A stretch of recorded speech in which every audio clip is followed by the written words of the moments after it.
পৃষ্ঠা ২৮। পরিবারের সংজ্ঞা ও বংশীয় ধারা পরিক্রমা।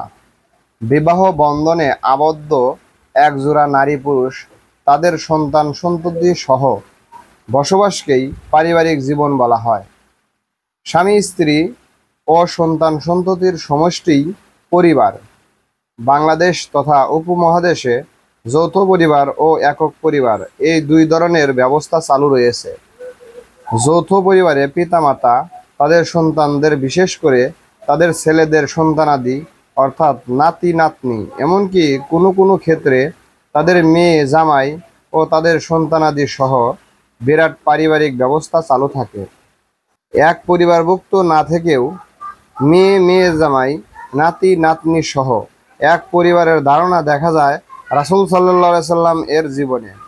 হাদিসে এসেছে যে রাসূলুল্লাহ সাল্লাল্লাহু আলাইহি সাল্লাম একবার তার মেয়ে ফাতেমা রাদিয়াল্লাহু তাআলা আনহা, তার স্বামী হযরত আলী রাদিয়াল্লাহু তাআলা আনহু ও হাসান হুসাইনকে এক চাদরের নিচে রেখে আল্লাহর রাসূল সাল্লাল্লাহু আলাইহি সাল্লাম আল্লাহর নিকট দোয়া করলেন যে, হে আল্লাহ, এরা তো আমার আহলে বায়াত। মোট কথা, স্বামী স্ত্রী ও তাদের সন্তান সন্ততি মিলে এক পরিবার, যা একক পরিবার। আর একই বাবা মা থেকে উদ্ভূত গোটা কয়েক পরিবার একত্রে বসবাস করলে তা যৌথ পরিবার। ইসলাম অবশ্য একক পরিবারের ধারণাকেই প্রাধান্য দিয়ে থাকে। মাওলানা আশরাফ আলী থানভী রহমাতুল্লাহ আলাই কোরআন হাদিসের আলোকে পারিবারিক জীবন বইটিতে এ অভিমত ব্যক্ত করেছেন যে ছেলে মেয়েদের বিয়ের পর তাদের পৃথক করে দিতে হবে। তারা আলাদা পরিবার গড়ে আলাদাভাবে পারিবারিক জীবন শুরু করবে। তিনি এ অভিমত ব্যক্ত করেছেন যে পিতামাতার সেবা, খেদমত ও দেখাশোনা করার দায়িত্ব সন্তানের স্ত্রীর নয়। অবশ্য আমাদের সমাজে সামাজিকভাবে ছেলে বিয়ে দেওয়ার পরই তাকে পৃথক করে দেওয়াকে ভালো চোখে দেখা হয় না। সেক্ষেত্রে ছেলের বউ যদি শ্বশুর শাশুড়ি নিয়ে এক পরিবারে থাকাকে পছন্দ করে তবে তা হয়তো করা যেতে পারে, কিন্তু যখনই বোঝা যাবে যে ছেলের বউ পৃথক হওয়াকে পছন্দ করছে, তখন সে ব্যবস্থায় গ্রহণ করা দরকার। মাওলানা আশরাফ আলী থানভী রহমাতুল্লাহ আলাই এর মতে স্ত্রীর জন্য আলাদা ঘর ও তার খোরপোশের ব্যবস্থা করা স্বামীর উপর স্ত্রীর হক, এবং এ হকের দাবি পূরণ করা ওয়াজিব। এক্ষেত্রে পিতামাতা স্ত্রীকে আলাদা করে রাখতে আপত্তি করলেও বা মত না দিলেও তা করা উচিত ওয়াজিব আদায়ের জন্য। দলিল হিসাবে তিনি স্রষ্টার নাফরমানি করে সৃষ্টির আনুগত্য করা যায় না এ হাদিস উল্লেখ করেছেন। তিনি বলেছেন, পারিবারিক জীবনের উদ্দেশ্য হলো প্রশান্তিময় জীবনযাপন। যে কথা বলা হয়েছে কুরআন পাকে এভাবে, এবং তার নিদর্শনবলীর মধ্যে তিনি তোমাদের স্ত্রীদের সৃষ্টি করেছেন যাতে তোমরা তাদের সাথে শান্তিতে বসবাস করো, এবং তিনি তোমাদের মধ্যে ভালোবাসা ও মেহেরবানি সৃষ্টি করে দিয়েছেন। সূরা রুম আয়াত ২১। তাই স্ত্রী গ্রহণের উদ্দেশ্য হলো পারিবারিক শান্তি লাভ। পিতামাতার খেদমত করা, পারিবারিক কাজকর্ম করা এসব এর উদ্দেশ্য নয়। স্বামী স্ত্রীর প্রধান সম্পর্ক হবে পবিত্র দাম্পত্য জীবনযাপন, যাতে শান্তি ও মানসিক প্রশান্তি লাভ করা যায়। অবশ্য স্ত্রী যদি সমজদার ও বিনয়ী হয় তবে তার শ্বশুর শাশুড়ির খেদমত করতে আপত্তি থাকার কথা নয়। তাছাড়া সাংসারিক কাজকর্ম করা এটাও অভ্যন্তরীণ দায়িত্ব হিসাবে পালন করতে পারে।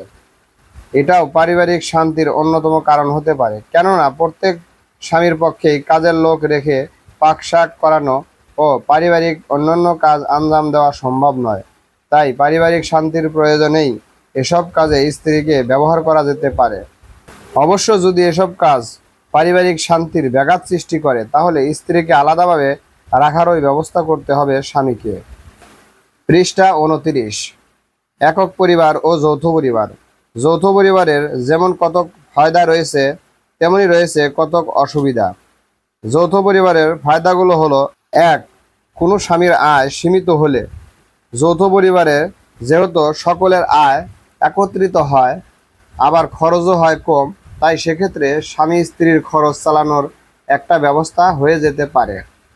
২. পিতামাতা যদি বৃদ্ধ হয়ে থাকেন বা কাজকর্ম করতে অক্ষম হন তাহলে যৌথ পরিবারে তাদের ব্যবস্থা সহজ হতে পারে। ৩.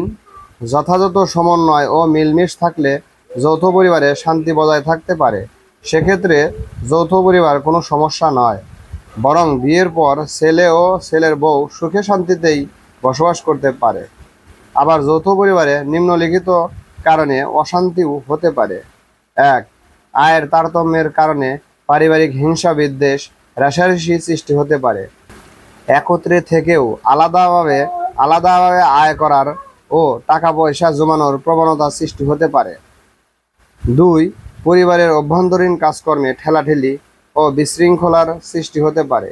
এতে করে শুরু হয়ে যায় অনবরত ঝগড়াঝাটি, যা অশান্তির কারণ হতে পারে। 3. থাকার ঘরে অসুবিধা থাকতে পারে, যাতে নববধূর স্বাতন্ত্র্য ও গোপনীয়তা রক্ষার ক্ষেত্রে ব্যাঘাত সৃষ্টি হতে পারে।